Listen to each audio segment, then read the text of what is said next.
Pinagbabayaran ng pamilya ng mga Tera ang kanilang mga kasalanan.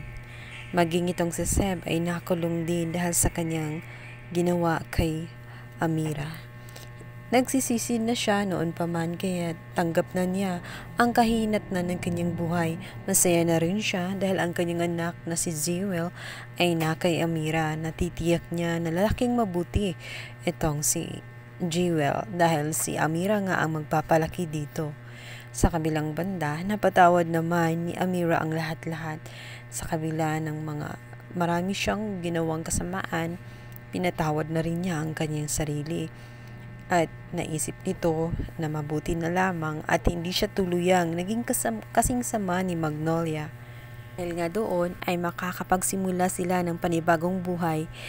Silang dalawa nitong si Jewel na tahimik at malayo sa gulo. Natitiyak niya na wala ng gulo na mangyayari dahil tapos na nga. At magiging masaya na siyang mabubuhay kasama ang kanyang anak na matagal nang nawalay sa kanya na ito nga si Jewel. Di nakakabuti nga sa isang tao ang magtanim ng sama ng loob kahit kanino. Dahil dadalhin mo ito at hindi healthy sa paligid, hindi ka rin magiging masaya. Ngayong nakakapagpatawad na nga si Amira ay mas magaan na ang kanyang pamumuhay.